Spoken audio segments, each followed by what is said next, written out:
ನಮಸ್ಕಾರ, ನೀವು ನೋಡ್ತಾ ಇದ್ದೀರಾ ತೇಜಸ್ ನ್ಯೂಸ್ ಕನ್ನಡ. ನಾನು ನಿಮ್ಮ ಸುಷ್ಮಿತಾ. ವಿಶ್ವಗುರು ಬಸವಣ್ಣನವರನ್ನ ಕರ್ನಾಟಕ ಸಾಂಸ್ಕೃತಿಕ ನಾಯಕ ಎಂದು ಘೋಷಿಸಿದ ಹಿನ್ನೆಲೆಯಲ್ಲಿ ಮಾನ್ಯ ಮುಖ್ಯಮಂತ್ರಿ ಸಿದ್ದರಾಮಯ್ಯನವರಿಗೆ ಇಲ್ಲಿನ ಅಂದರೆ ಬಸವ ಕಲ್ಯಾಣ ತೇರು ಮೈದಾನದಲ್ಲಿ ಬಸವ ಕಲ್ಯಾಣ ಅನುಭವ ಮಂಟಪ, ವಿಶ್ವ ಬಸವ ಧರ್ಮ ಟ್ರಸ್ಟ್, ಅಖಿಲ ಭಾರತ ವೀರಶೈವ ಲಿಂಗಾಯತ ಮಹಾಸಭೆ, ಲಿಂಗಾಯತ ಮಠಾಧಿಪತಿಗಳ ಒಕ್ಕೂಟದ ಸಹಯೋಗದಲ್ಲಿ ಏರ್ಪಡಿಸಿದ್ದ ಅದ್ದೂರಿ ಸಮಾರಂಭದಲ್ಲಿ ಸತ್ಕರಿಸಲಾಯಿತು. ಸುಡು ಬಿಸಿಲಿನಲ್ಲಿಯೂ ಕೂಡ ತೇರು ಮೈದಾನದಲ್ಲಿ ನೆರೆದಿದ್ದ ಅಪಾರ ಸಂಖ್ಯೆಯ ಬಸವ ಭಕ್ತರ ನಡುವೆ ನಾಡಿನ ವಿವಿಧ ಮಠಾಧಿಪತಿಗಳು ಸಿದ್ದರಾಮಯ್ಯನವರಿಗೆ ಹೂಮಳೆಗರೆದು ವಿಭೂತಿ ಹಚ್ಚಿ ಬೃಹತ್ ಅಲಂಕೃತ ಮಾಲೆಯ ಮಾಲಾರ್ಪಣೆಯನ್ನು ಮಾಡುವ ಮೂಲಕ ಸ್ಮರಣ ಸಂಚಿಕೆ, ನೆನಪಿನ ಕಾಣಿಕೆ, ಮೊಮೆಂಟೋ ನೀಡುವ ಮೂಲಕ ಆತ್ಮೀಯವಾಗಿ ಸಮಸ್ತ ಮಠಾಧೀಶರು, ಗಣ್ಯರು ಬಸವ ಭಕ್ತರ ಪರವಾಗಿ ಗೌರವಿಸಿದರು. ಇದೇ ವೇಳೆ ಎನ್ಎಸ್ಯುಐ ರಾಜ್ಯ ಪ್ರಧಾನ ಕಾರ್ಯದರ್ಶಿ ಸಾಗರ್ ಖಂಡ್ರೆ ಅವರು ಸನ್ಮಾನ ಪತ್ರವನ್ನು ಓದಿದ್ರು. ಬಸವ ಕಲ್ಯಾಣ ಹರಳಯ್ಯ ಪೀಠಾಧ್ಯಕ್ಷೆ ಅಕ್ಕ ಗಂಗಾಂಬಿಕಾ ಪ್ರಾರ್ಥನಾ ಗೀತೆಯನ್ನು ಹಾಡಿದರು. ಸನ್ಮಾನ ಸ್ವೀಕರಿಸಿ ಮಾನ್ಯ ಮುಖ್ಯಮಂತ್ರಿ ಸಿದ್ದರಾಮಯ್ಯನವರು ಮಾತನಾಡಿ, ಬಸವಣ್ಣನವರನ್ನ ಸಾಂಸ್ಕೃತಿಕ ನಾಯಕ ಎಂದು ಘೋಷಿಸುವ ಅವಕಾಶ ಸಿಕ್ಕಿದ್ದೇ ನನ್ನ ಸೌಭಾಗ್ಯವಾಗಿದೆ, ಅದು ನನ್ನ ಪುಣ್ಯವಾಗಿದೆ. ನನಗೆ ಸಿಕ್ಕ ಈ ಚಿರಸ್ಮರಣೀಯ ಸನ್ಮಾನವನ್ನು 7 ಕೋಟಿ ಕನ್ನಡಿಗರಿಗೆ ಅರ್ಪಿಸುತ್ತೇನೆ ಎಂದರು. ಸಮಸ್ತ ಕನ್ನಡಿಗರು, ಸಮಸ್ತ ಭಾರತೀಯರ ಅಭಿಯಾನದ ಸಂಕೇತವಾಗಿ ಬಸವಣ್ಣನವರ ನಾಡಿನ ಸಾಂಸ್ಕೃತಿಕ ನಾಯಕರಾಗಿ ಘೋಷಣೆ ಮಾಡಲಾಗಿದೆ. ಜಾತಿ, ವರ್ಗ, ಅಸಮಾನತೆ ಇಲ್ಲದ ಮನುಷ್ಯತ್ವದ ಸಮಾಜ ನಿರ್ಮಾಣ ಬಸವಣ್ಣನವರ ಗುರಿಯಾಗಿತ್ತು. ಹೀಗಾಗಿ ಬುದ್ಧ, ಬಸವ, ಅಂಬೇಡ್ಕರ್ ನನಗೆ ಮಾರ್ಗದರ್ಶಕರು. ಅವರ ವಿಚಾರಗಳು ಹಿಂದೆ, ಈಗ ಹಾಗೂ ಭವಿಷ್ಯದಲ್ಲಿಯೂ ಕೂಡ ಪ್ರಸ್ತುತ ಎಂದರು. ಕಾಯಕ ದಾಸೋಹ ಬಸವಾದಿ ಶರಣರ ಆಶಯ. ಈ ಮೂಲಕ ಸಮಬಾಳು ಸಮಪಾಲು ಎನ್ನುವುದನ್ನು 12ನೇ ಶತಮಾನದಲ್ಲಿಯೇ ಸಾರಿದ್ದಾರೆ. ಬಸವಣ್ಣ ಈ ಮಣ್ಣಿನ ಸಾಂಸ್ಕೃತಿಕ ನಾಯಕ. ಸ್ಫೂರ್ತಿಯಾಗಿರುವುದರಿಂದ ಸರ್ಕಾರಿ ಕಚೇರಿ ಮತ್ತು ಶಾಲಾ ಕಾಲೇಜುಗಳಲ್ಲಿ ಬಸವಣ್ಣನವರ ಭಾವಚಿತ್ರ ಹಾಕುವುದು ಕಡ್ಡಾಯಗೊಳಿಸಿದೆ ಎಂದು ತಿಳಿಸಿದರು. ಬಸವಾದಿ ಶರಣರ ತತ್ವಗಳಿಗೆ ವಿರುದ್ಧವಾಗಿ ಇವತ್ತಿನ ವಿದ್ಯಾವಂತರು ಕಂದಾಚಾರಗಳನ್ನು ಆಚರಿಸುತ್ತಿದ್ದಾರೆ. ಆತ್ಮಸಾಕ್ಷಿಗೆ ವಿರುದ್ಧವಾಗಿ ನಡೆದುಕೊಳ್ಳಬಾರದು ಎನ್ನುವುದು ವಚನಗಳ ಆಶಯ. ಎಲ್ಲವೋ ಎಂದರೆ ನರಕ, ಅಯ್ಯ ಎಂದರೆ ಸ್ವರ್ಗ ಎಂದು ಶರಣರು ಹೇಳಿದ್ದಾರೆ. ದಯೆ ಇಲ್ಲದ ಧರ್ಮ ಯಾವುದಯ್ಯ ಎನ್ನುವ ಮೂಲಕ ನಿಜವಾದ ಧರ್ಮ ಎಂದರೆ ಏನು ಎನ್ನುವಂಥದ್ದನ್ನು ತಿಳಿಸಿದ್ದಾರೆ. ಶರಣರು ಸಂಸ್ಕೃತವನ್ನ ಸಾರಸಗಟಾಗಿ ತಿರಸ್ಕರಿಸಿ ಮೊದಲ ಬಾರಿಗೆ ಜನರ ಭಾಷೆಯಲ್ಲಿ, ಜನರಾಡುವ ಭಾಷೆಯಲ್ಲಿ ಧರ್ಮದ ಮೌಲ್ಯಗಳನ್ನು ಸಾರಿದರು. ದಯವೇ ಧರ್ಮದ ಮೂಲ ಎನ್ನುವ ಮಾತು ಎಷ್ಟು ಸರಳವಾಗಿದೆ. ಇದೇ ಜನರ ಭಾಷೆ. ಇವ ನಮ್ಮವ ಎಂದು ಎಲ್ಲರೂ ನಮ್ಮವರು ಎಂಬ ಶ್ರೇಷ್ಠ ತತ್ವಗಳನ್ನು ಜಗತ್ತಿಗೆ ಕೊಟ್ಟಿದ್ದಾರೆ. ಅವರು ಹಾಕಿಕೊಟ್ಟ ಮಾರ್ಗದರ್ಶನದಲ್ಲಿ ಎಲ್ಲರೂ ನಡೆಯಬೇಕಾಗಿದೆ ಎಂದರು. ಸಿದ್ದರಾಮಯ್ಯನವರು ಮೊದಲ ಸಲ ಮುಖ್ಯಮಂತ್ರಿ ಆಗಿದ್ದಾಗ ನೂತನ ಅನುಭವ ಮಂಟಪದ ರೂಪರೇಷೆ ಸಿದ್ಧಪಡಿಸಲು ಸಮಿತಿ ರಚಿಸಿ ಅನುಮೋದನೆ ನೀಡಿದ್ರು. ಈಗ 2ನೇ ಸಲ ಆ ಸ್ಥಾನ ಪಡೆದಿರುವ ಇವರು ಶೀಘ್ರದಲ್ಲಿ ಕಟ್ಟಡ ಕಾಮಗಾರಿ ಪೂರ್ಣಗೊಳಿಸಿ ಉದ್ಘಾಟನೆ ನೆರವೇರಿಸುವುದು ನಿಶ್ಚಿತ ಎಂದು ಜಿಲ್ಲಾ ಉಸ್ತುವಾರಿ ಸಚಿವ ಈಶ್ವರ ಬಿ ಖಂಡ್ರೆ ಅವರು ಮಾತನಾಡಿ ಭರವಸೆಯನ್ನು ವ್ಯಕ್ತಪಡಿಸಿದರು. ವಿಶ್ವ ಬಸವ ಧರ್ಮ ವಿಶ್ವಸ್ತ ಮಂಡಳಿ ಅನುಭವ ಮಂಟಪ ಅಧ್ಯಕ್ಷ ಬಸವಲಿಂಗ ಪಟ್ಟದೇವರು ಮಾತನಾಡಿ, ಲಿಂಗಾಯತ ಧರ್ಮ ಮಾನ್ಯತೆಗೆ ಶಿಫಾರಸು ಮಾಡುವ ಮೂಲಕ ಲಿಂಗಾಯತ ಇತಿಹಾಸದಲ್ಲಿ ಬಂಗಾರದ ಅಕ್ಷರದಲ್ಲಿ ಬರೆದಿಡುವ ಕಾರ್ಯ ಮಾಡಿದವರು ಮುಖ್ಯಮಂತ್ರಿ ಸಿದ್ದರಾಮಯ್ಯನವರು ಎಂದು ಮೆಚ್ಚುಗೆಯನ್ನು ವ್ಯಕ್ತಪಡಿಸಿದರು. ಸಿದ್ದರಾಮಯ್ಯನವರು ಮೊದಲ ಸಲ ಮುಖ್ಯಮಂತ್ರಿ ಆಗಿದ್ದಾಗ ಬಸವ ಜಯಂತಿ ದಿನದಂದೇ ಪ್ರಮಾಣ ವಚನ ಸ್ವೀಕರಿಸಿದರು. ಈ ನೆಲದಲ್ಲಿ ಅನುಭವ ಮಂಟಪ ನಿರ್ಮಾಣಕ್ಕೆ ನೀಲಿ ನಕ್ಷೆ ರೂಪಿಸಿದರು. ಈಗ ವಚನ ಸಾಹಿತ್ಯ ವಿಶ್ವವಿದ್ಯಾಲಯ ಸ್ಥಾಪಿಸಿ ಅನುಭವ ಮಂಟಪದಂತಹ ಜಡ ಕಟ್ಟಡಕ್ಕೆ ಚೈತನ್ಯ ನೀಡುವುದು ಅತ್ಯಗತ್ಯವಾಗಿದೆ ಎಂದು ತಿಳಿಸಿದರು.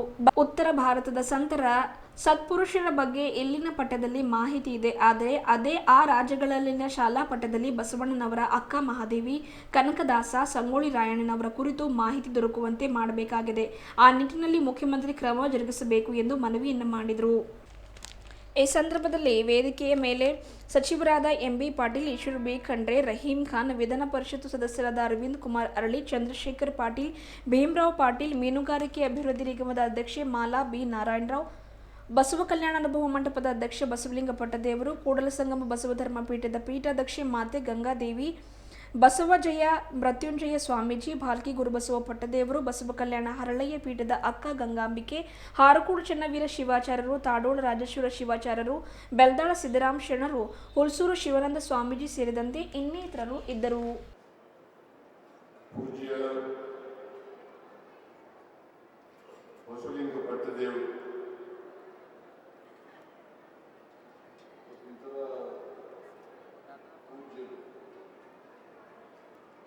ನನ್ನನ್ನು ಒಮ್ಮೆ ಒಂದು ಭೇಟಿ ಮಾಡಿ ವಿಶ್ವಗುರು ಬಸವಣ್ಣನವರನ್ನ ಸಾಂಸ್ಕೃತಿಕ ನಾಯಕ ಅಂತೇಳಿ ಘೋಷಣೆ ಮಾಡಬೇಕು ಅಂತೇಳಿ ನನಗೆ ಸೂಚನೆಯನ್ನು ಕೊಟ್ಟರು. ನಾನು ಹಿಂದೆ ಮುಂದೆ ವಿಚಾರ ಮಾಡಲಿಲ್ಲ.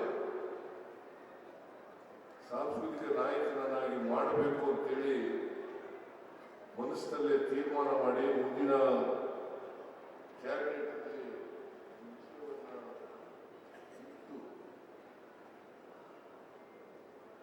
ಕ್ಯಾಬಿನೆಟ್ ಅಂಗೀಕಾರ ಪಡೆದು ಇದನ್ನು ಘೋಷಣೆ ಮಾಡ್ತೇನೆ ಅಂತಕ್ಕಂಥ ಮಾತುಗಳನ್ನು ಹೇಳಿದೆ.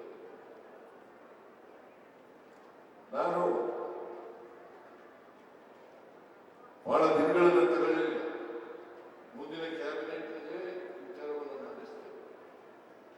ಮಂಡಿಸಿದಾಗ ಎಲ್ಲ ಸಚಿವರು ಕೂಡ ಕ್ಯಾಬಿನೆಟ್ ಸಚಿವರು ಒಕ್ಕೂರಿನಿಂದ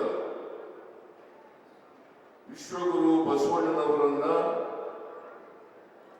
ಕರ್ನಾಟಕ ರಾಜ್ಯ ಅಷ್ಟೇ ಅಲ್ಲ, ಇಡೀ ದೇಶದ ಸಾಂಸ್ಕೃತಿಕ ನಾಯಕ ಅಂತೇಳಿ ಘೋಷಣೆ ಮಾಡಬೇಕು ಅಂತೇಳಿ ಒಕ್ಕೂರಲ್ಲಿನ ತೀರ್ಮಾನ ಆಯಿತು. ಆ ತೀರ್ಮಾನ ಆದಮೇಲೆ ನಮ್ಮ ಸರ್ಕಾರ ಘೋಷಣೆಯನ್ನ ಮಾಡಬೇಕು. ಈಗ ವಿಶ್ವಗುರು ಬಸವಣ್ಣನವರು ಸಾಂಸ್ಕೃತಿಕ ನಾಯಕ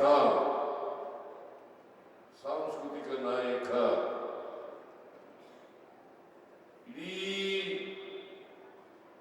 ಕನ್ನಡಿಗರ, ಇಡೀ ಭಾರತೀಯರ ಅಭಿಮಾನದ ಸಂಕೇತವಾಗಿ ಬಸವಣ್ಣನವರನ್ನ ಸಾಂಸ್ಕೃತಿಕ ನಾಯಕನನ್ನಾಗಿ ಇದನ್ನ ಪರಿಚಯಿಸಿದಂತ ಕೀರ್ತಿ ಬಸವಾದಿ ಶರಣ. ಇವತ್ತು ಅಂಬೇಡ್ಕರ್ ಅವರು ಕೊಟ್ಟಿರ್ತಕ್ಕಂಥ ಸಂವಿಧಾನ ಏನಿದೆ ಈ ದೇಶದಲ್ಲಿ, ಆ ಸಂವಿಧಾನದಲ್ಲಿರ್ತಕ್ಕಂಥ ಅನೇಕ ವಿಚಾರಗಳು ಬಸವಾದಿ ಶರಣರು ಹೇಳಿದಂಥ ವಿಚಾರಗಳು, ಬಸವಾದಿ ಶರಣರು ಹೇಳಿದಂಥ ವಿಚಾರಗಳು. ಬಾಬಾ ಸಾಹೇಬ್ ಅಂಬೇಡ್ಕರ್ ಅವರು ಈ ದೇಶದಲ್ಲಿರ್ತಕ್ಕಂಥ ಸಾಮಾಜಿಕ ವ್ಯವಸ್ಥೆ, ಆರ್ಥಿಕ ವ್ಯವಸ್ಥೆ ಪರಿಹಾರವನ್ನ ಸೂಚಿಸತಕ್ಕಂಥ ಸಂವಿಧಾನವನ್ನ ಈ ದೇಶಕ್ಕೆ ಕೊಟ್ಟಿದ್ದಾರೆ. ಈ ಎಲ್ಲ ಪರಿಹಾರ ಸೂಚಿಸತಕ್ಕಂಥ ವಿಚಾರಗಳೇನಿದ್ದಾವೆ ಅವೆಲ್ಲವನ್ನು ಕೂಡ ಬಸವಾದಿ ಶರಣರೇ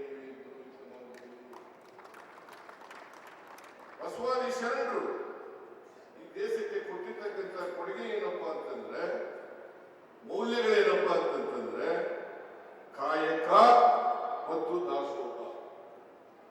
ಕಾಯಕ ಮತ್ತು ದಾಸೋಹ.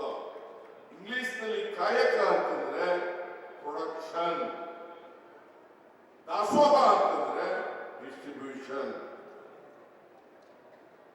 ಈ ದೇಶದಲ್ಲಿ, ಈ ಸಮಾಜದಲ್ಲಿ ಪ್ರತಿಯೊಬ್ಬರು ಕೂಡ ಕಾಯಕ ಪ್ರಕ್ರಿಯೆಯಲ್ಲಿ ಭಾಗವಹಿಸಬೇಕು. ಕಾಯಕ ಪ್ರಕ್ರಿಯೆಯಲ್ಲಿ ಭಾಗವಹಿಸಬೇಕು. ಎಲ್ಲರೂ ಸೇರಿ ಉತ್ಪಾದನೆ ಮಾಡಿದಂತ ಸಂಪತ್ತನ್ನ ಎಲ್ಲರೂ ಹಂಚಬೇಕು. ಅದನ್ನೇ ಸಮಪಾಲು ಸಮಬಾಳು ಕಾಯಕ ಮತ್ತು ದಾಸೋಹದಿಂದ ಸಮಪಾಲು ಮತ್ತು ಸಮಬಾಳು ತತ್ವ. ಇದನ್ನ ಅವತ್ತೇ ಪ್ರತಿಪಾದನೆ ಮಾಡಿದ್ರು. ಕಾಯಕ ಮತ್ತು ದಾಸೋಹ 12ನೇ ಶತಮಾನದಲ್ಲೇ ಪ್ರತಿಪಾದನೆಯನ್ನು ಮಾಡಿದರು. ಇವತ್ತು ಕೂಡ ಎಲ್ಲರೂ ಕಾಯಕ ಮಾಡಬೇಕು, ಎಲ್ಲರೂ ಕೂಡ ಹಂಚ್ಕೊಳ್ಬೇಕು. ಅದಕ್ಕೆ ಮಹಾತ್ಮ ಗಾಂಧಿ ಅಲ್ಲ, ಬಾಬಾ ಸಾಹೇಬ್ ಅಂಬೇಡ್ಕರ್ ಅವರು ಒಂದು ಮಾತನ್ನ ಹೇಳಿದ್ದಾರೆ. 1950 ಜನವರಿ 26ನೇ ತಾರೀಕು ವೈವಿಧ್ಯತೆ ಇರ್ತಕ್ಕಂಥ ಸಮಾಜಕ್ಕೆ ನಾವು ಕಾಲಿಡ್ತಾ ಇದ್ದೀವಿ. ಸಮಾಜದಲ್ಲಿ ಸಾಮಾಜಿಕ ಅಸಮಾನತೆ ಇದೆ, ಆರ್ಥಿಕ ಅಸಮಾನತೆ ಇದೆ.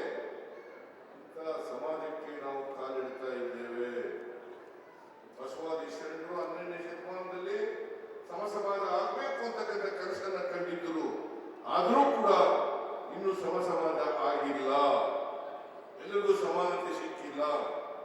ನಮ್ಮ ಸಂವಿಧಾನದಲ್ಲಿ ಬಹಳ ಮುಖ್ಯವಾಗಿ ಸ್ವಾತಂತ್ರ್ಯ, ಸಮಾನತೆ, ಭ್ರಾತೃತ್ವ. ಸ್ವಾತಂತ್ರ್ಯ, ಸಮಾನತೆ, ಭ್ರಾತೃತ್ವ.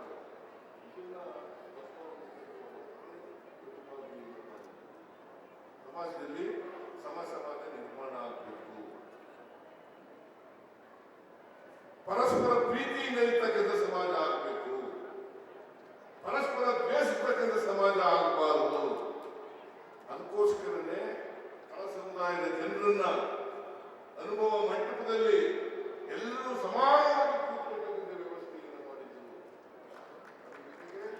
ಅಕ್ಕ ಮಹಾದೇವಿ ಮಹಿಳೆಯರು, ಮೊದಲನೇ ಕವಿಯತ್ರಿ ಅಕ್ಕ ಮಹಾದೇವಿ, ಅವರು ಪ್ರಮುಖವಾದಂತಹ ಪಾತ್ರವನ್ನು ಅನುಭವ ಮಂಟಪದಲ್ಲಿ ವಹಿಸಿದ್ರು. ತಳ ಸಮುದಾಯದ ಜನರು ವಚನಗಳನ್ನ ರಚನೆ ಮಾಡಿ ಬಸವಣ್ಣನವರ ಜೊತೆಯಲ್ಲಿ ತಮ್ಮ ಅನುಭವಗಳನ್ನ ಜನರಿಗೆ ತಿಳಿಸ್ತಕ್ಕಂಥ, ನೀತಿ ಪಾಠವನ್ನ ಜನರಿಗೆ ತಿಳಿಸ್ತಕ್ಕಂಥ ಪ್ರಯತ್ನವನ್ನು ಮಾಡೋದು. ಅಂತ ಸಮಾಜ ಇನ್ನೂ ಕೂಡ ಕನಸಾಗಿ ಉಳಿದಿದೆ ಅಂತಕ್ಕಂಥದ್ದನ್ನು ನಾವು ನೆನ್ಕೋಬೇಕಾಗ್ತದೆ. ಅದಕ್ಕೆ ಅಂಬೇಡ್ಕರ್ ಅವರು ಒಂದು ಮಾತು ಹೇಳಿದ್ರು, ಸಮಾಜ ನಿರ್ಮಾಣ ಆಗಬೇಕಾದ್ರೆ ಬರೀ ಸ್ವಾತಂತ್ರ್ಯ ಬಂದರೆ ಸಾಲದು, ರಾಜಕೀಯ ಸ್ವಾತಂತ್ರ್ಯ ಬಂದರೆ ಸಾಲದು. ರಾಜಕೀಯ ಸ್ವಾತಂತ್ರ್ಯದ ಜೊತೆಗೆ ಸಾಮಾಜಿಕ ಆರ್ಥಿಕ ಸ್ವಾತಂತ್ರ್ಯ ಸಿಕ್ಕಿದಾಗ ಮಾತ್ರ ಸಮಾಜ ನಿರ್ಮಾಣ ಮಾಡಲಿಕ್ಕೆ ಸಾಧ್ಯ ಆಗ್ತದೆ. ಎಲ್ಲರೂ ವಿದ್ಯಾವಂತರಾಗಬೇಕು, ಎಲ್ರಿಗೂ ಉದ್ಯೋಗ ಮಾಡ್ತಕ್ಕಂಥ ವ್ಯವಸ್ಥೆ ಇರಬೇಕು, ಎಲ್ರಿಗೂ ಬದುಕ್ತಕ್ಕಂಥ ವ್ಯವಸ್ಥೆ ಇರಬೇಕು, ಆರ್ಥಿಕವಾಗಿ ಸಮಾನತೆ ಬರಬೇಕು, ಸಾಮಾಜಿಕವಾಗಿ ಸಮಾನತೆ ಬರಬೇಕು. ಆಗ ಬಂದಾಗ ಮಾತ್ರ ರಾಜಕೀಯ ಸ್ವಾತಂತ್ರ್ಯ ಸಿಕ್ಕದಕ್ಕೆ ಸಾರ್ಥಕ ಆಗ್ತದೆ ಅಂತಕ್ಕಂಥ ಮಾತುಗಳನ್ನ ಬಾಬಾ ಸಾಹೇಬ್ ಅಂಬೇಡ್ಕರ್ ಹೇಳಿದರು. ಈ ಮಾತುಗಳನ್ನ 12ನೇ ಶತಮಾನದಲ್ಲಿ ಬಸವಾದಿ ಶರಣರು ಹೇಳಿದ್ರು ಅಂತಕ್ಕಂಥದ್ದನ್ನು ನಾವು ಮರೀಲಿಕ್ಕೆ ಸಾಧ್ಯ ಇಲ್ಲ. ಅದಕ್ಕೋಸ್ಕರ ಬಸವಾದಿ ಶರಣರಿದ್ದಾರಲ್ಲ, ಈ ಸಮಾಜದಲ್ಲಿ ಜಾತಿ ಹೋಗ್ಬೇಕು,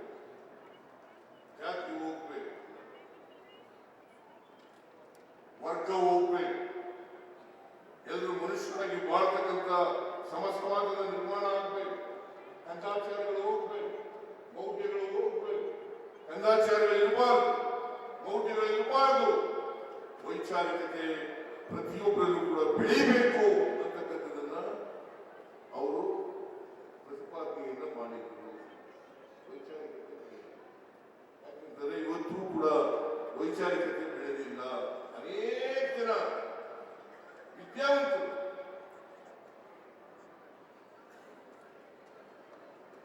ಕಂದಾಚಾರಗಳಿಗೆ ಕೊಟ್ಟು ಸಂಪ್ರದಾಯಗಳಿಗೆ ಜೋತ್ ಬೀಳ್ತಕ್ಕಂಥ ಪರಿಸ್ಥಿತಿಯನ್ನ ಇವತ್ತು ನಾವು ಕಾಣ್ತೇವೆ. ನಾನು ದೇವರಿಲ್ಲ ಅಂತ ವಾದ ಮಾಡಕ್ ಹೋಗಲ್ಲ, ದೇವರಿದ್ದಾನೆ. ಆದ್ರೆ ಇಲ್ಲಿಂದೂ ದೇವರಿದ್ದಾನೆ. ದೇವರು ಒಂದೇ ಕಡೆ ಇಲ್ಲ, ದೇವರು ಸರ್ವವ್ಯಾಪಿ. ಅದಕ್ಕೋಸ್ಕರನೇ ಬಸವಾದಿ ಶರಣರು ನಿನ್ನ ಕಾಲೇ ಕಂಬ, ದೇಹವೇ ದೇಗುಲ, ಶಿರವೇ ವನ ಕೆಲಸವಯ್ಯ, ಕೂಡಲ ಸಂಗಮ ದೇವ ಅಂತ ಹೇಳಿದರು.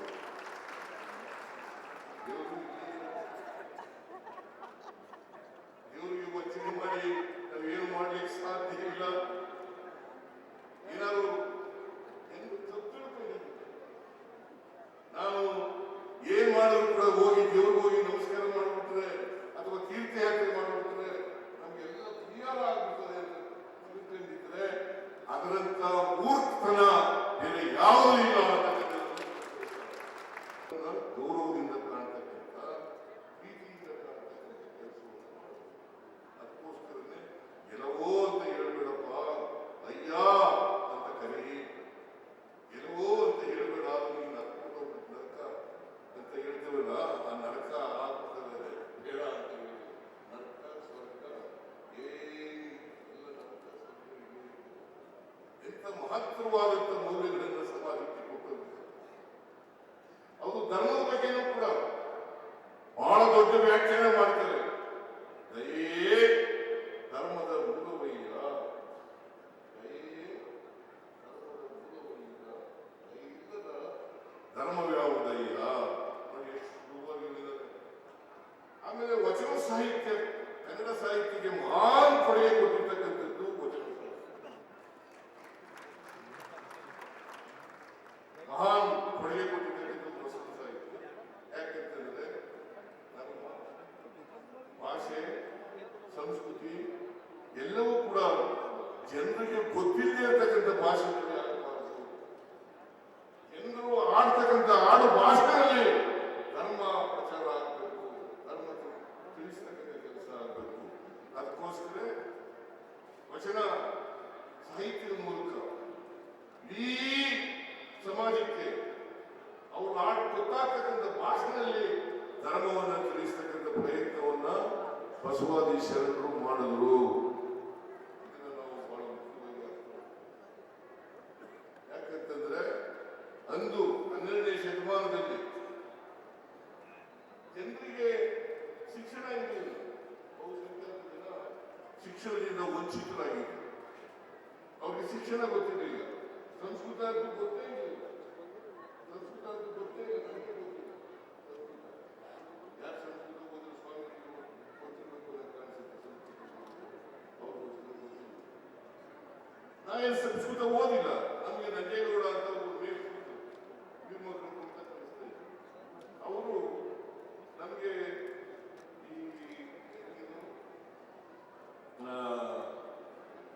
ಸಂಸ್ಕೃತ ಪಾಠ ಹೇಳ್ಕೊಡೋರು.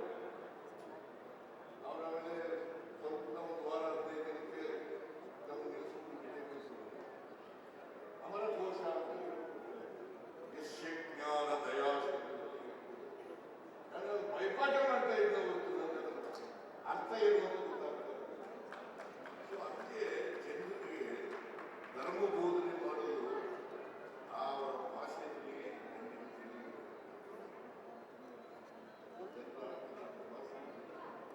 ಆ ಭಾಷೆಯಲ್ಲಿ ಜನರಿಗೆ ಧರ್ಮ ಬೋಧನೆ ಮಾಡಿದಾಗ ಧರ್ಮ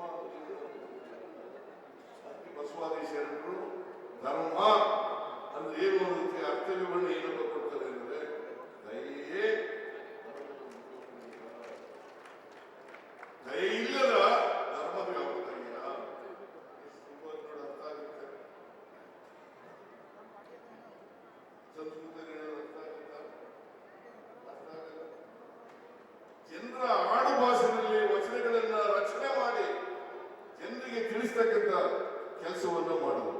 ಇವನಾರವ ಇವನಾರವ ಇವನಾರವ ಎಂದೆನಿಸದಿರಯ್ಯ, ಇವ ನಮ್ಮವ ಇವ ನಮ್ಮವ ಇವ ನಮ್ಮವ ಎಂದೆನಿಸಯ್ಯ, ನಿನ್ನ ಮನೆಯ ಮಗನೆಂದೆನಿಸಯ್ಯ, ಕೂಡಲ ಸಿಕ್ಕದ ಮನೆಯವರು. ಎಲ್ರಿಗೂ ಅರ್ಥ ಆಗುತ್ತಲ್ಲ? ಇವನಾರವ ಇವನಾರವ ಅಂತಂದ್ಬೇಡಿ. ಇದು ಬಸವಣ್ಣವ್ರು ಹೇಳೋದಂತ ಮಾತು.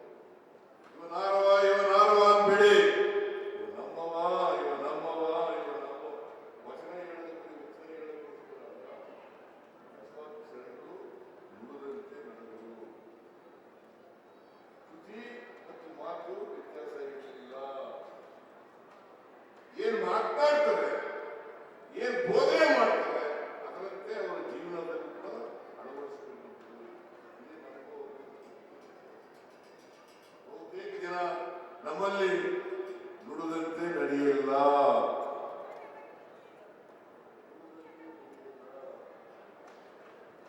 ಅದು ರಾಜಕಾರಣಿಗಳಿರ್ಬೋದು, ಸಾಮಾನ್ಯ ಜನರಿರ್ಬೋದು, ಎಲ್ಲರೂ ಅಲ್ಲ, ಕೆಲವರು ನುಡಿದಂತೆ ನಡೀತಕ್ಕಂಥ ಕೆಲಸ ಮಾಡಲ್ಲ. ಅದಕ್ಕೆ ನಾವು ಅಧಿಕಾರಕ್ಕೆ ಬಂದಾಗ ನುಡಿದಂತೆ ನಡೀತಕ್ಕಂಥ ಪ್ರಯತ್ನವನ್ನ ಮಾಡ್ತಾ ಇದ್ದೇವೆ. ಪ್ರಯತ್ನವನ್ನು ಮಾಡ್ತಾ ಇದ್ದೇವೆ. 2013 ರಿಂದ 18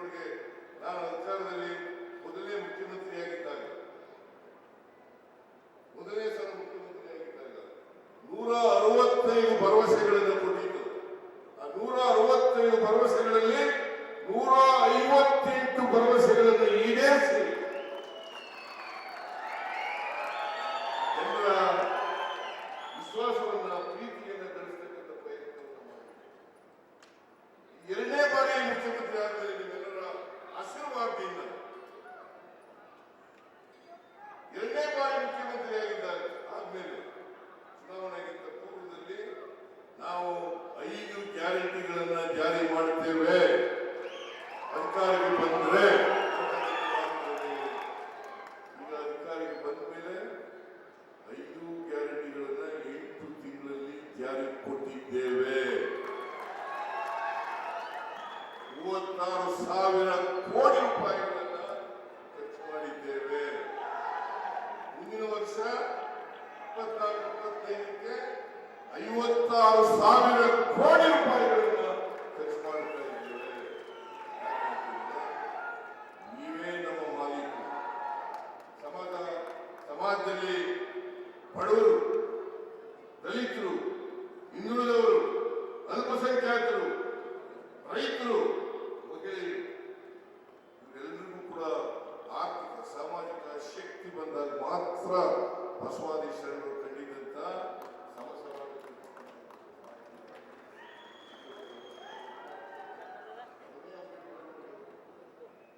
ಏನ್ ಹೇಳಿದ್ರು ಅಂತಂದ್ರೆ ರಾಜಕೀಯ ಪ್ರಜಾಪ್ರಭುತ್ವ, ಸಾಮಾಜಿಕ ಆರ್ಥಿಕ ಪ್ರಜಾಪ್ರಭುತ್ವದ ಮೇಲೆ ಅದರ ಮೇಲೆ ನಿಂತಾಗ ಮಾತ್ರ ಆ ಸೌಧ ಉಳಿಲಿಕ್ಕೆ ಸಾಧ್ಯ. ಇಲ್ಲದೆ ಹೋದ್ರೆ ಅಸಮಾನತೆ ಮುಂದುವರೆದರೆ, ಸಮಾಜದಲ್ಲಿ ಜಾತಿ ವ್ಯವಸ್ಥೆ ಮುಂದುವರೆದರೆ, ಸಾಮಾಜಿಕ ಅಸಮಾನತೆ ಮುಂದುವರೆದರೆ, ಆರ್ಥಿಕ ಅಸಮಾನತೆ ಮುಂದುವರೆದರೆ, ಯಾವ ಜನ ಅಸಮಾನತೆಯಿಂದ ನರಳುತ್ತಾರೆ ಅದೇ ಜನ ರಾಜಕೀಯ ಪ್ರಜಾಪ್ರಭುತ್ವದ ಸೌಧವನ್ನ ಧ್ವಂಸ ಮಾಡ್ತಾರೆ. ಎಚ್ಚರಿಕೆ ಮಾತುಗಳನ್ನ ವಾಪಸ್ ನಿನ್ನೆ ಬಸವಾದಿ ಶರಣರು ಪ್ರತಿಪಾದನೆ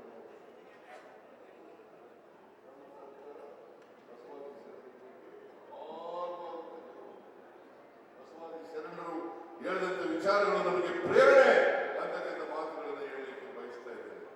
ಇವತ್ತು ನಾವು ಹೆಚ್ಚು ಮಾತಾಡಲಿಕ್ಕೆ ಹೋಗದ ಸಮಯ ಆಗಿದೆ. ಅದರಿಂದ ನೀವೆಲ್ಲರೂ ಕೂಡ ಬಿಜಾಪುರ ಬಹಳ ಕನಸನ್ನು ಕಾಣಿದ್ರು. ನಿನ್ನೆ 1905ರ ಇತಿಹಾಸ 5 ನಿಮಿಷದಲ್ಲೇ ಹೇಳ್ತೇನೆ.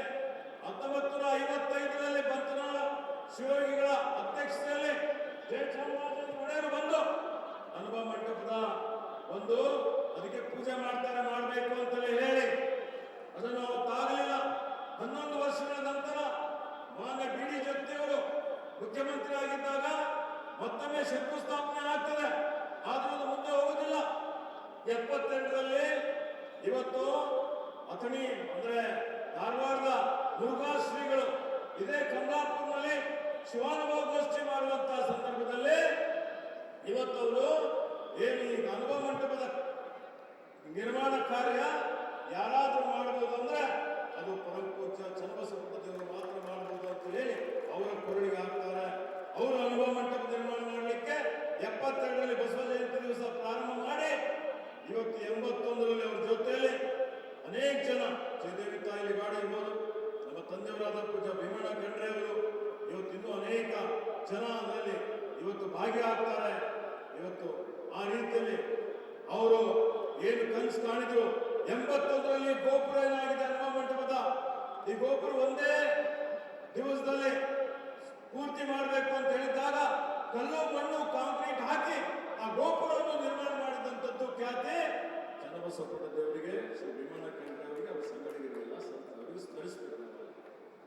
ವಾರದವರು ಇವತ್ತದರ ಜೊತೆಯಲ್ಲಿ ಮುಂದೆ ಆಧುನಿಕ ಅನುಭವ ಮಂಟಪ ನಿರ್ಮಾಣ ಮಾಡಬೇಕು ಅನ್ನುವಂತಹ ಸಂದರ್ಭದಲ್ಲಿ 2017ರಲ್ಲಿ ನಾನು ಉಸ್ತುವಾರಿ ಮಂತ್ರಿ ಇದ್ದಾಗ ಜನವರಿಯಲ್ಲಿ ಮಾನ್ಯ ರಾಜಶೇಖರ ಪಾಟೀಲ್ ಅವರು ಇರ್ತಾರೆ.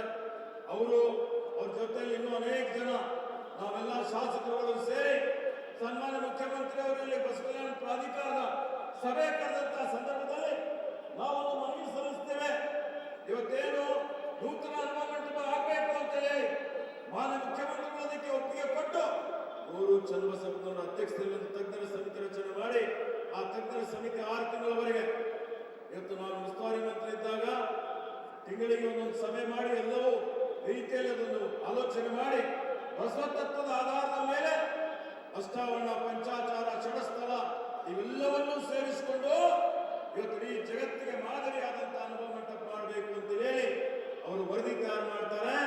ಆ ವರದಿಯನ್ನು ಸ್ವೀಕಾರ ಮಾಡಿ ಅನುಭವ ಮಂಟಪ ಮಾಡ್ತೀನಿ ಅಂತ ಹೇಳಿ ಘೋಷಣೆ ಮಾಡಿದಂಥದ್ದು ಇದೇ ನಮ್ಮ ಏನೊಂದು ದೊಡ್ಡ ಸಭಾಭವನ ಇದೆ. ಇದರ ಉದ್ಘಾಟನೆ ಮಾಡಿದಂತ ಸನ್ಮಾನ್ಯ ಸಿದ್ದರಾಮಯ್ಯನವರು 2017 ಕೊನೆ ಅದಾದ್ಮೇಲೆ 2018ರಲ್ಲಿ ಆಯವ್ಯಯದಲ್ಲಿ ಘೋಷಣೆ ಮಾಡಿದ ಮೇಲೆ ಸರ್ಕಾರ ಬದಲಾವಣೆ ಆಗ್ತದೆ. ಒಂದು ವರ್ಷ ಏನೂ ಆಗೋದಿಲ್ಲ. ಅದಾದ್ಮೇಲೆ ಹಿಂದಿನ ಸರ್ಕಾರ ಅನುದಾನ ಬಿಡುಗಡೆ ಮಾಡಿ ಕಾಮಗಾರಿ ಪ್ರಾರಂಭ ಆಗಿದೆ. ಕಾಮಗಾರಿ ವೇಗದ ಗತಿಯಲ್ಲಿ ನಡೀತಾ ಇದೆ. ಈಗ ಮಾನ್ಯ ಮುಖ್ಯಮಂತ್ರಿಗಳಿಗೆ ಮೊನ್ನೆ ನಾನು ಎಲ್ಲಾ ಗ್ಯಾರಂಟಿಗಳು ಕೊಟ್ಟ ಮೇಲೆ ಹಣಕಾಸಿನ ಸಮಸ್ಯೆಗಳಿದ್ರು ಅನುಭವ ಮಂಟಪಕ್ಕೆ 50 ಕೋಟಿ ರೂಪಾಯಿ ತಕ್ಷಣ ಬಿಡುಗಡೆ ಮಾಡಬೇಕು ಅಂದಾಗ 50 ಕೋಟಿ ಬಿಡುಗಡೆ ಮಾಡಿ ಇವತ್ತು ಜಿಲ್ಲಾಧಿಕಾರಿ ಖಾತೆಯಲ್ಲಿ ಜಮಾ ಮಾಡಿ ಪೆಂಡಿಂಗ್ ಬಿಲ್ ಅನ್ನು ಕೊಡಲಿಕ್ಕೆ ಸನ್ಮಾನ್ಯ ಮುಖ್ಯಮಂತ್ರಿಗಳು ಆದೇಶ ಮಾಡಿದ್ದಾರೆ. ನಾನು ಹೇಳೋ ತಾತ್ಪರ್ಯ ಏನಿದೆ ಅಂದ್ರೆ ಅವರು ಬಸವ ತತ್ವ ಬಗ್ಗೆ, ಬಸವಣ್ಣನವರ ಬಗ್ಗೆ ಇಡೀ ಕರ್ನಾಟಕ ರಾಜ್ಯದಾದ್ಯಂತ ಸರ್ಕಾರಿ ಕಚೇರಿಗಳಲ್ಲಿ, ಶಾಲಾ ಕಾಲೇಜುಗಳಲ್ಲಿ ಬಸವಣ್ಣನ ಭಾವಚಿತ್ರ ಅಳವಡಿಸಬೇಕು ಅಂತ ಹೇಳಿ ಘೋಷಣೆ ಮಾಡಿದಂತವರು. ಇವತ್ತು ಏಕೈಕ ಮಹಿಳಾ ವಿಶ್ವವಿದ್ಯಾಲಯಕ್ಕೆ ಅಕ್ಕಮಾದೇವಿ ಮಹಿಳಾ ವಿಶ್ವವಿದ್ಯಾಲಯ ಅಂತ ಹೇಳಿ ಘೋಷಣೆ ಮಾಡಿದಂತವರು. ಹೀಗಾಗಿ ಅಂತವರಿಗೆ ಅವ್ರು ಏನ್ ಮಾಡಿದ್ದಾರೆ ಸ್ಮರಣೆ ಮಾಡ್ಬೇಕು. ನಾವೆಲ್ಲ ಕೃತಜ್ಞತೆ ಏನು ಕೆಲಸ ಮಾಡಿದಕ್ಕಾಗಿ ನಾವು ಮಾಡಬೇಕಾಗಿದೆ. ಆ ನಿಟ್ಟಿನಲ್ಲಿ ಇವತ್ತು ನಾವು ಅವರಿಗೆ ಸನ್ಮಾನವನ್ನು ಎಲ್ಲರೂ ಸೇರಿ ಈ ಒಂದು ಕಾರ್ಯಕ್ರಮ ಆಯೋಜನೆ ಮಾಡಿದ್ದೇವೆ. ಆತ್ಮೀಯ ಬಂಧುಗಳೇ, ಇದೇ ನಿಟ್ಟಿನಲ್ಲಿ ಮತ್ತೆ ಅವರು ಏನ್ 2023ರಲ್ಲಿ ಕೊಟ್ಟ ಮಾತಿನಂತೆ 2ನೇ ಬಾರಿಗೆ ಮುಖ್ಯಮಂತ್ರಿ ಆಗಿದ್ದಾಗಲೂ ಬಸವ ತತ್ವಗಳಿಂದ ಪ್ರೇರಣೆಯನ್ನು ಪಡೆದು 5 ಗ್ಯಾರಂಟಿಗಳನ್ನೇನು ಅವರು ಕೊಟ್ಟಿದ್ರು. ಆ 5 ಗ್ಯಾರಂಟಿಗಳು ಇವತ್ತೇನು ನಮ್ಮಲ್ಲಿ ಶಕ್ತಿ ಯೋಜನೆ, ಗೃಹಲಕ್ಷ್ಮಿ ಯೋಜನೆ, ಗೃಹಭಾಗ್ಯ ಯೋಜನೆ, ಇವತ್ತು ಅನ್ನಭಾಗ್ಯ ಯೋಜನೆ, ಮತ್ತೆ ಇವತ್ತೇನು ಯುವ ನಿಧಿ ಯೋಜನೆ, 5 ಕಾರ್ಯಕ್ರಮಗಳು ಮಹಿಳಾ ಸಬಲೀಕರಣ, ಮಹಿಳೆಯರಿಗೆ ಇವತ್ತು ಶಕ್ತಿ ಕೊಡಬೇಕು ಅಂತ ಹೇಳಿ ಸುಮಾರು 52,000 ಕೋಟಿ ರೂಪಾಯಿ ಆಯವ್ಯಯದಲ್ಲಿ ಇಕ್ಕಿ ಅದನ್ನು 4.5 ಕೋಟಿ ಜನರಿಗೆ ಸಹಾಯ ಆಗುವಂಥದ್ದು, ಅವರೆಲ್ಲರನ್ನೂ ಬಡತನಕ್ಕಿಂತ ಮೇಲೆತ್ತುವಂತಹ ಕೆಲಸ ಮಾಡಿದಂತಹ ಕೀರ್ತಿ ಸನ್ಮಾನ್ಯ ಸಿದ್ದರಾಮಯ್ಯ ಸಾಹೇಬರಿಗೆ ಸಲ್ಲಿದೆ. ಅದಕ್ಕೆ ಇವತ್ತು ಏನು ನಮ್ಮಲ್ಲಿ ಅಖಿಲ ಭಾರತ ವಿಶ್ವ ಲಿಂಗಾಯತ ಮಹಾಸಭೆ 24ನೇ ಡಿಸೆಂಬರ್ಗೆ ನಮ್ಮ ಮಹಾಧಿವೇಶನ ಆಯಿತು ದಾವಣಗೆರೆಯಲ್ಲಿ.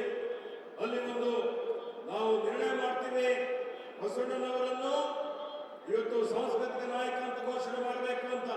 ಅದೇ ರೀತಿಯಲ್ಲಿ 8ನೇ ಜನವರಿಗೆ ಪೂಜ್ಯ ಬಸವಲಿಂಗ ಪಡೆದವರ ನಾಯಕತ್ವದಲ್ಲಿ ನೇತೃತ್ವದಲ್ಲಿ ಒಂದು ಮಠಾಧೀಶರ ಪ್ರಗತಿಪರ ವಿಚಾರವುಳ್ಳವರೆಲ್ಲರೂ ಬೆಂಗಳೂರಿಗೆ ಬಂದು ಆ ನಿಯೋಗದಲ್ಲಿ ನಾನು ಎಂಬಿಪಾಲ್ ಇರ್ತೀವಿ, ಅನೇಕ ಜನ ಇರ್ತಾರೆ, ಎಲ್ಲರೂ ಸೇರಿ 8ನೇ ಜನವರಿಗೆ ಕೊಟ್ಟಂತ ಒಂದು ಮನವಿಗೆ ತಕ್ಷಣವೇ ಮಾನ್ಯ ಸಿದ್ದರಾಮಯ್ಯ ಸ್ಪಂದನೆ ಮಾಡಿ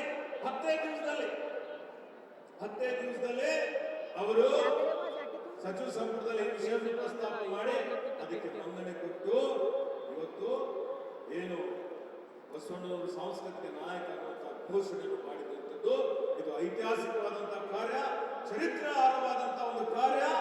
ಬಸವಣ್ಣನವರು ಯಾವುದೇ ಒಂದು ಸಮುದಾಯಕ್ಕೆ ಸೇರಿದಂತವರಲ್ಲ, ಅವರು ವಿಶ್ವ ನಾಯಕರು, ವಿಶ್ವ ಜ್ಯೋತಿಗಳು. ಹೀಗಾಗಿ ಅವರು ಬರೀ ಕರ್ನಾಟಕ ರಾಜ್ಯ ಅಲ್ಲ, ಇಡೀ ದೇಶ ಅಲ್ಲ, ವಿಶ್ವದ ಸಾಂಸ್ಕೃತಿಕ ನಾಯಕ ಅನ್ನುವಂತಹ ರೀತಿಯಲ್ಲಿ ಇವತ್ತು ಮಾಡುವಂತಹ ಶಕ್ತಿ ಆ ಬಸವಣ್ಣನು ನಾನು ಸಿದ್ದರಾಮಯ್ಯನವರು ಕೊಡ್ಲಿ ಅನ್ನುವಂಥ ಮಾತನ್ನು ಹೇಳಿಕೆ ಬಯಸ್ತೇನೆ. ಅದಕ್ಕೆ ಆತ್ಮೀಯ ಬಂಧುಗಳೇ, ಅದಕ್ಕೆ ಇವತ್ತು ನೀವೆಲ್ಲ ನೋಡ್ತಾ ಇದ್ದೀವಿ ಯಾವ ರೀತಿಯಲ್ಲಿ ಸಮಾಜದಲ್ಲಿ ಒಂದು ರೀತಿಯ ಅರಾಜಕತೆ ಇದೆ, ಒಂದು ರೀತಿಯ ಹಿಂಸೆ ಇದೆ.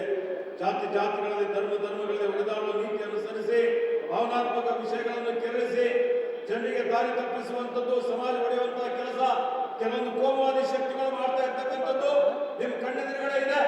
ಅವ್ರು ಏನೇ ಮಾಡ್ತಾರೆ ವಿರೋಧ ಮಾಡ್ತಾರೆ, ಜನರಲ್ಲಿ ವೈಷಮ್ಯ ಬೆಳೆಸ್ತಾರೆ. ಇದು ಸರ್ವ ಜನಾಂಗದ ಶಾಂತಿಯ ತೋಟ ಇದ್ದಂಥದ್ದು ಹಾಳಾಗುವಂಥದ್ದು ನೋಡ್ತಾ ಇದ್ದೇವೆ. ದೈವೇ ಧರ್ಮದ ಮೂಲವೇ ಅಂದ್ರೆ ಧರ್ಮದ ಹೆಸರ ಮೇಲೆ ಇವತ್ತು ಜನರಿಗೆ ದಾರಿ ತಪ್ಪಿಸುವಂಥದ್ದು, ಎದುರಿಸುವಂಥದ್ದು, ಹಿಂಸೆ ಮಾಡುವಂಥದ್ದು, ಇವತ್ತು ಅವರನ್ನು ಅಟ್ಯಾಕ್ ಮಾಡುವಂಥದ್ದು ನಮ್ಮ ಕಣ್ಣೆದುರುಗಡೆ ನೋಡ್ತಾ ಇದ್ದಾವೆ. ಶಾಂತಿ ಸಮಾಧಾನ ಬೇಕು ಅಂತ ಹೇಳಿದ್ರೆ ಅದು ಬಸವ ತತ್ವದಲ್ಲಿದೆ, ಶರಣರ ವಿಚಾರದಲ್ಲಿದೆ. ಹೀಗಾಗಿ ಸಾಂಸ್ಕೃತಿಕ ನಾಯಕ ಅನ್ನುವಂತಹ ವಿಚಾರ ಇವತ್ತು ನಾವೊಂದು ಎಲ್ಲರಲ್ಲಿ ಯುವಕರಲ್ಲಿ ಯುವತಿಯರಲ್ಲಿ ಮೂಡಿಸ್ತೀವಿ ಅಂತ ಹೇಳಿದ್ರೆ ಸಮಾಜದಲ್ಲಿ ಸುಖ ಶಾಂತಿ ಸಮೃದ್ಧಿ ನೆಮ್ಮದಿ ಬರಲಿಕ್ಕೆ ಸಾಧ್ಯ ಆಗ್ತದೆ. ಆ ನಿಟ್ಟಿನಲ್ಲಿ ಸನ್ಮಾನ್ಯ ಸಿದ್ದರಾಮಯ್ಯಜಿಯವರು ಎಲ್ಲರನ್ನೂ ಒಳಗೊಂಡು ಜಾತ್ಯತೀತವಾಗಿ ಇವತ್ತು ಅನೇಕ ಕಾರ್ಯಕ್ರಮಗಳನ್ನು ಕೊಟ್ಟು ಈ ರಾಜ್ಯವನ್ನು ಮುನ್ನಡೆಸ್ತಾ ಇದ್ದಾರೆ. ಹೀಗಾಗಿ ಅವರ ಕೈ ಬಲಪಡಿಸುವಂಥದ್ದು, ಜಾತ್ಯತೀತ ಶಕ್ತಿಗಳ ಕೈ ಬಲಪಡಿಸುವಂಥದ್ದು ಇದು ತಮ್ಮೆಲ್ಲರ ಬಸವ ಭಕ್ತರ ಆದ್ಯ ಕರ್ತವ್ಯವಾಗಿದೆ ಅನ್ನುವಂಥ ಮಾತನ್ನು ಹೇಳಿಕೆ ಬಯಸ್ತಾ ಇದ್ದೇನೆ. ಹಿಂದೆನೂ ತಾವೆಲ್ಲರೂ ಕೂಡ ನಮ್ಗೆ ಆಶೀರ್ವಾದ ಮಾಡಿದ್ದೀರಿ, ಅಧಿಕಾರ ಕೊಟ್ಟಿದ್ದೀರಿ, ಪ್ರಾಮಾಣಿಕವಾಗಿ ದುಡಿತಾ ಇದ್ದಾವೆ, ದುಡಿದಂತೆ ನಡೀತಾ ಇದ್ದಾವೆ. ಇನ್ನು ಮುಂದೆನೂ ತಮ್ಮೆಲ್ಲರ ಸಹಕಾರ ಸಹಯೋಗದಿಂದ ಇವತ್ತು ಈ ದೇಶದಲ್ಲಿ ಏನು ಬಹುತ್ವ ಇರಬೇಕು, ಬಹುಧರ್ಮ ಬಹು ಸಂಸ್ಕೃತಿಯ ರಾಷ್ಟ್ರ ಇದೆ. ಈ ರಾಷ್ಟ್ರವನ್ನು ಉಳಿಸುವಂಥದ್ದು, ಸಾಮರಸ್ಯ ಉಳಿಸುವಂತಹ ಕೆಲಸ ಜವಾಬ್ದಾರಿ. ಒಂದು ಮಾತು, ನಾವು ಅಭಿಮಾನದಿಂದ ಇವತ್ತು ಬೃಹತ್ ಅನುಭವ ಮಂಟಪ ಆಗಲಿಕ್ಕೆ, ಇವತ್ತು ಬೃಹತ್ ಅನುಭವ ಮಂಟಪಕ್ಕೆ ತಯಾರಿ ನೀಲಿ ನಕ್ಷೆ ತಯಾರು ಮಾಡಿರುವಂಥ ಶ್ರೇಯಸ್ಸು ಮಾನ್ಯ ಮುಖ್ಯಮಂತ್ರಿಗಳಿಗೆ ಸಲ್ತದೆ. ನಮ್ಮ ಈಶ್ವರ ಖಂಡ್ರೆಯವರ ಪ್ರಯತ್ನದಿಂದ ಗೋರು ಚನ್ನಬಸಪ್ಪರ ಅಧ್ಯಕ್ಷತೆಯಲ್ಲಿ ಬಹಳ ಸುಂದರವಾದಂಥ ಅನುಭವ ಮಂಟಪವನ್ನು ಇವತ್ತು ನಿರ್ಮಾಣ ಆಗಲತ್ತದ. ಅದರ ನೀಲಿ ನಕ್ಷೆಯನ್ನು ತಯಾರು ಮಾಡಿದಂಥ ಶ್ರೇಯಸ್ಸು ತಮಗೆ ಸಲ್ತದ ಅಂತ ಈ ಸಂದರ್ಭದಲ್ಲಿ ತಮಗೆ ನಾನು ಅಭಿಮಾನದಿಂದ ಅಭಿನಂದನೆಗಳನ್ನ ಹೇಳಲಿಕ್ಕೆ ಇಚ್ಛಾ ಪಡ್ತಾ ಇದ್ದೀನಿ. ಬಂಧುಗಳೇ, ಇವತ್ತ ಒಂದು ಎಲ್ಲೇ ವೇದಿಕೆಯಲ್ಲಿ ಸಿದ್ದರಾಮಯ್ಯನವರು ಮಾತಾಡಿ, ಯಾವುದೇ ವೇದಿಕೆ ಮೇಲೆ ತಾವು ಯಾವ ವೇದಿಕೆ ಮೇಲೆ ಮಾತಾಡಿದ್ರು ಏನು ಹೇಳ್ತೀನಿ, ನನ್ನ ವೈಚಾರಿಕ ಗುರು, ನನ್ನ ರಾಜಕೀಯ ಗುರು, ಅಭಿಮಾನದಿಂದ ನನ್ನ ವೈಚಾರಿಕ ಗುರು, ನನ್ನ ರಾಜಕೀಯ ಗುರು ಯಾರು ಅಂದ್ರೆ ವಿಶ್ವಗುರು ಬಸವಣ್ಣ ಅಂತ ಅಭಿಮಾನದಿಂದ ಹೇಳ್ತಕ್ಕಂಥ ಮಾನ್ಯ ಮುಖ್ಯಮಂತ್ರಿಗಳು ನಮ್ಮ ಎದುರುಗಡೆ ಇದ್ದಾರೆ. ಅಂಥ ಇವತ್ತ ಬಂಧುಗಳೇ, ಇನ್ನು ಮತ್ತೆ ಯಾವುದೇ ವೇದಿಕೆ ಇರಲಿ, ಅಲ್ಲಿ ವಚನ ಸಾಹಿತ್ಯದ ಬಗ್ಗೆ, ಬಸವಣ್ಣನ ಬಗ್ಗೆ ಹೇಳಂತ ಮಂತ್ರಿಗಳು, ಮುಖ್ಯಮಂತ್ರಿಗಳು ನಮ್ಮ ಸಿದ್ದರಾಮಯ್ಯನವರು. ಇಂಥ ಅನೇಕ ಒಂದು ಮಾತು ನೆನಪಿಸ್ಕೊಡ್ತೀನಿ ಸರ್, ತಮ್ಗೆ ಒಂದು ಮಾತು ನಾನು ನೆನಪಿಸ್ಕೊಡ್ತೀನಿ. ಅನುಭವ ಮಂಟಪದಲ್ಲಿ ಪ್ರಜಾಧ್ವನಿ ಪ್ರಾರಂಭ ಮಾಡುವಾಗ ಅನುಭವ ಮಂಟಪದಿಂದಲೇ ಅದು ಪ್ರಾರಂಭ ಆಗಿತ್ತು.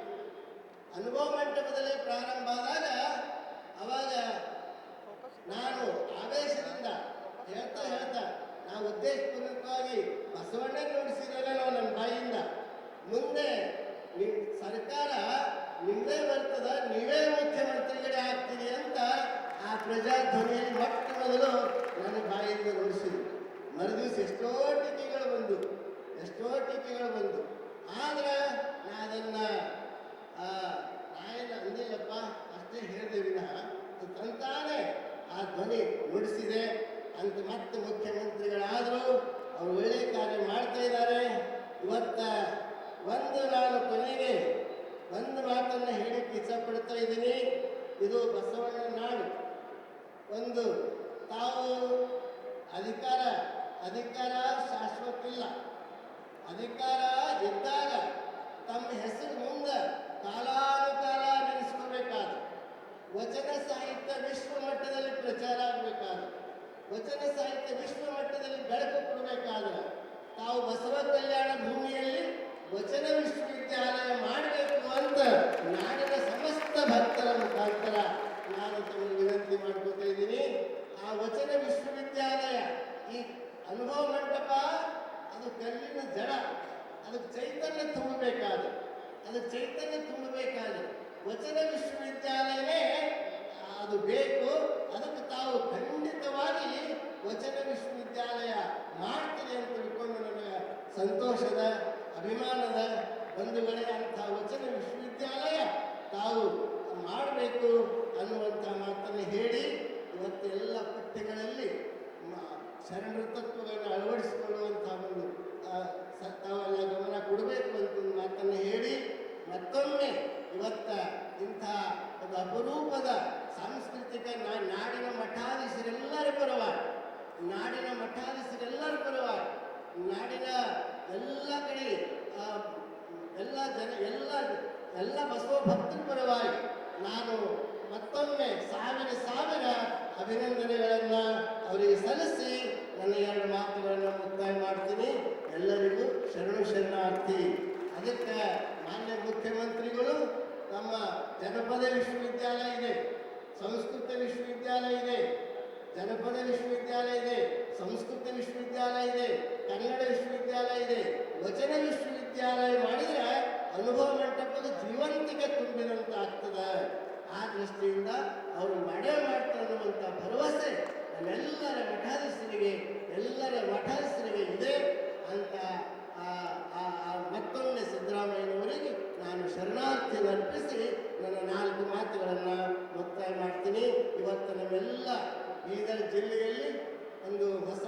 ಶಕ್ತಿಯನ್ನು ತುಂಬುವಂತ ಈ ಮಾನ್ಯ ಈಶ್ವರ್ ಖಂಡ್ರೆಯವರು ಬಹಳ ಪ್ರಯತ್ನ ಪರಿಶ್ರಮದಿಂದ ಬೀದರ್ ಜಿಲ್ಲೆಯಾದ್ಯಂತ ಅಭಿವೃದ್ಧಿ ಕಾರ್ಯಗಳನ್ನು ನಡೆದಿದೆ.